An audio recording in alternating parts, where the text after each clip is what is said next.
All right, then let's continue. So I will explain the whole idea of this quiz in this one slide. I try to simplify it, then will explain you step by step, and I hope you can get the idea of the quiz. So first, we have open loop transfer function, Gc of s times G of s here. Then we define closed loop transfer function to be like this. And to analyze the stability, we look at the characteristic equation. Okay, so we set the denominator of this transverse function to be 0, which means this term equal to -1. So the whole idea is to check the location of S. Also, where is S located that satisfy this characteristic equation?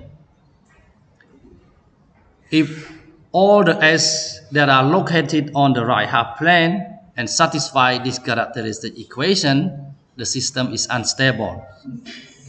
Otherwise, the system is stable. Otherwise means all S that are located on the left half plane satisfy this equation. Okay. And now we want to use frequency response function to analyze the stability.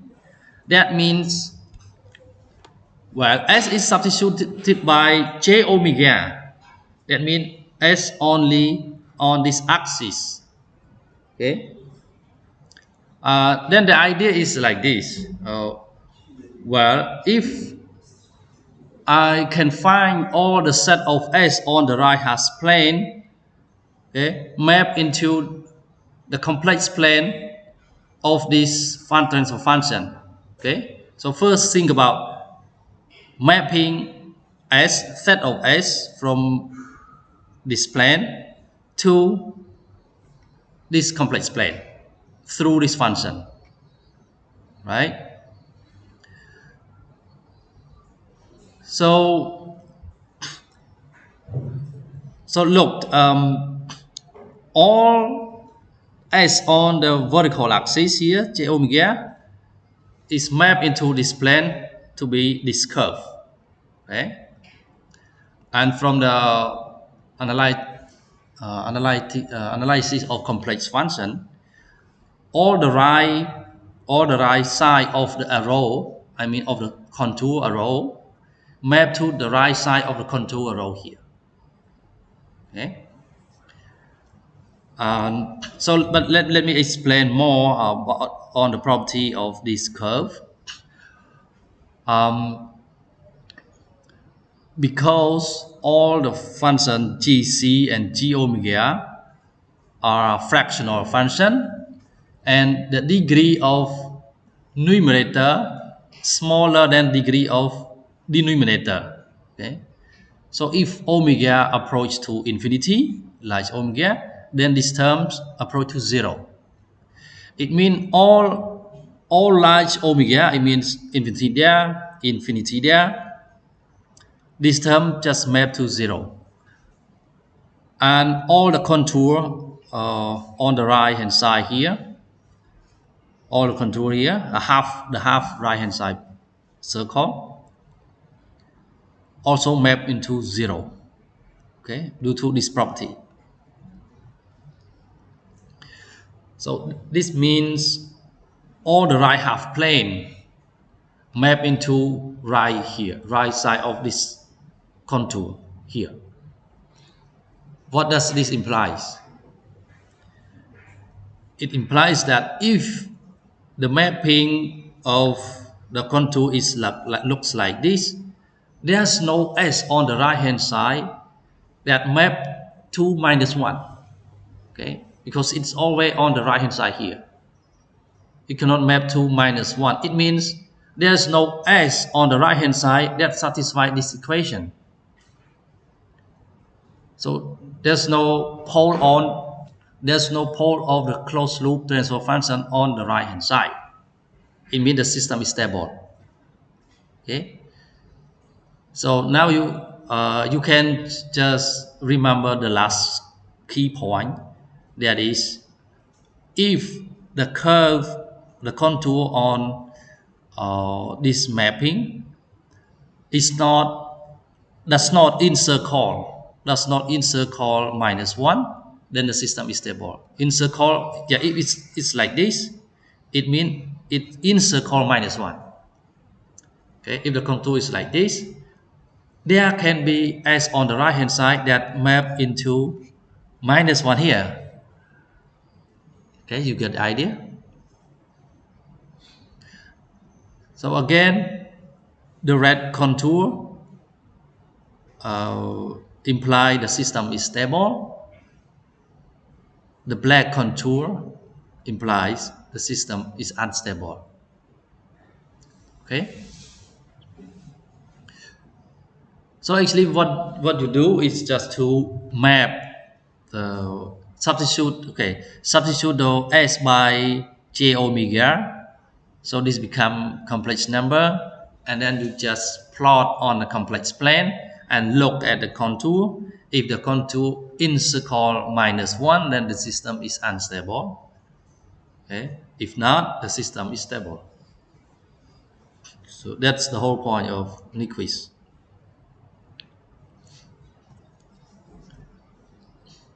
Okay, so now if you see the contours like this, immediately you can say this system is stable. And how much margin that we have for the stability? Because let's say if the controller GC here have a certain gain K, and if we increase gain K, then the system might be unstable, right? Yeah, if we increase the gain K, then the contour can encircle -1. If it becomes like this, then the system is unstable. So you find the value K that it's just cross -1. Yeah, and that K is equal to 1 over GM. Then GM is called gain margin.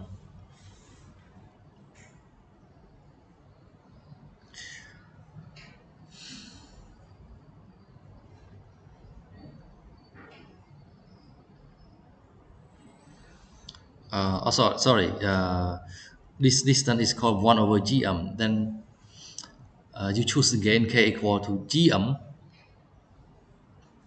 then GM is called gain margin.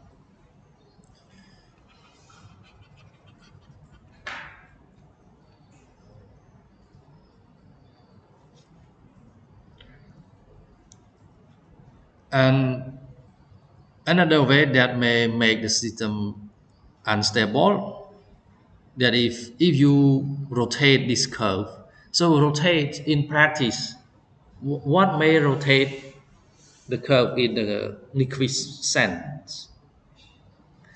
Actually, it's delay.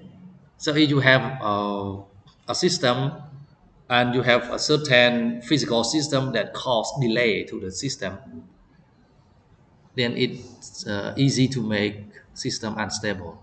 Okay.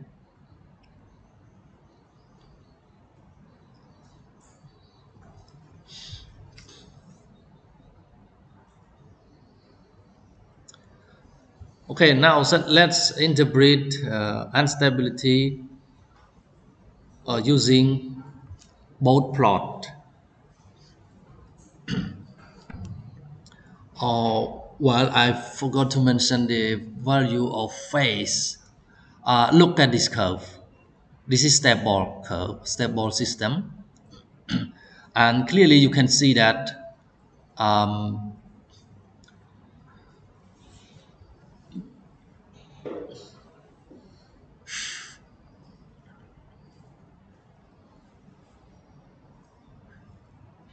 yeah, clearly you can see that for the phase at 180 degree, minus 180 degree,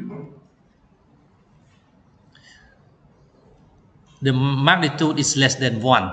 Okay, then the system is stable. Just check like this.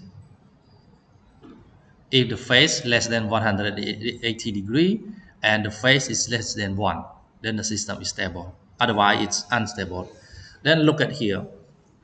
This is both plot, but this is in a decibel scale. So 0 means magnitude equal to 1, right? Look at here at 180 degree, and if the magnitude is less than 1, it means the log scale is less than 0. In the log scale, it is less than 0. So this, for this system, it's stable, right? So, and at magnitude 1, you have a certain phase here, and this called phase margin. Okay, and at 180 degree, you have certain gain here, and it's called phase margin. Look at this system at 180 degree, no, minus 180 degree. The magnitude of the magnitude of the GC times G of omega is greater than 1 here. Okay? In the log scale, it is greater than 0. Right? So it's easy to uh, make analysis, to do analysis on the both plot. Okay?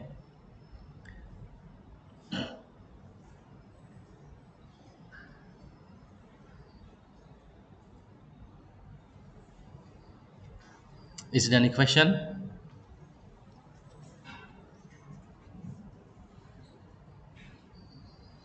Only one? Any question?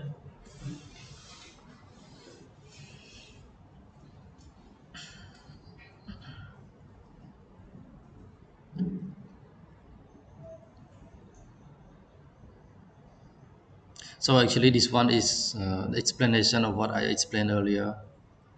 So I will skip this and also skip this.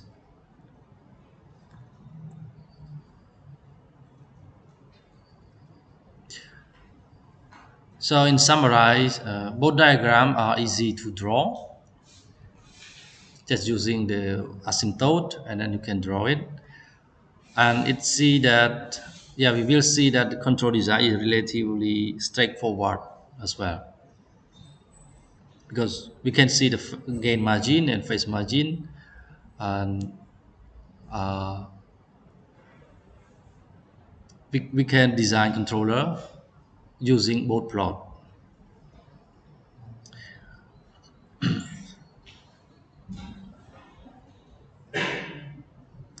And it can be a little bit complicated to determine stability, but this is relatively minor problem, and it is easily handled by using the quiz plot. So this Nyquist plot can show you immediately that the system is unstable or stable, just to see the contour whether it's in circle -1 or not.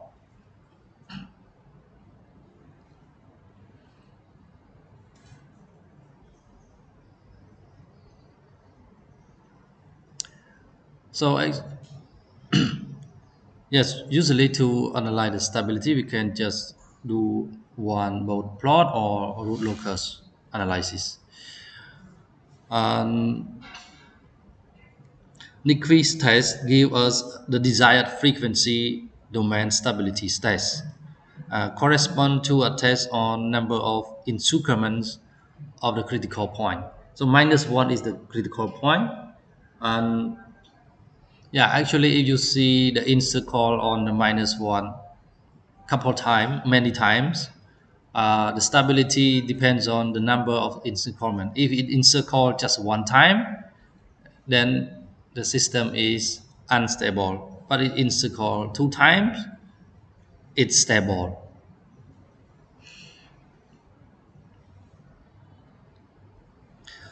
And from Nyquist plot, we can define gain margin. Um, for the positive system, we need gain margin to be positive and phase margin to be positive. And typically designed uh, for control system, we prefer or desire the gain margin to be around 6 decibel and phase margin around 30 to 60 degree. Okay, so that's all for the frequency response function.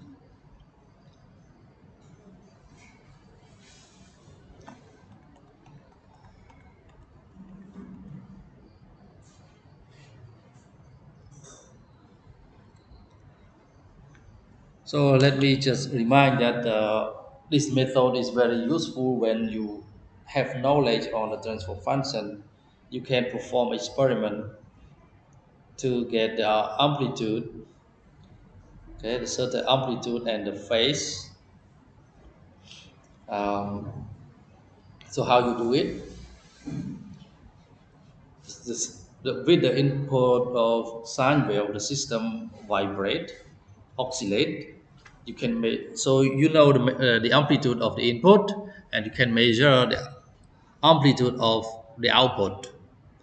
And because you know the phase of the input, and when you plot the waveform of the output, you can see the shift of the phase. So from this information, you can can do the stability analysis, and you can also design controller. And the most popular controller design using the frequency response function are lead and lag, not PD, PID anymore, but lead and lag. So this frequency response function is very handy for designing controller of unknown model system.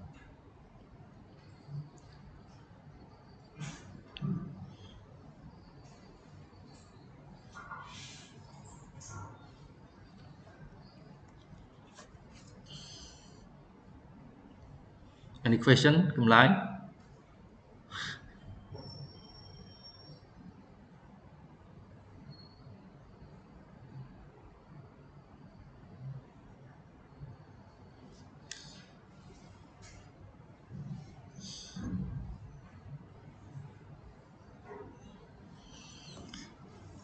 All right. So if no question, then we can stop this lecture now.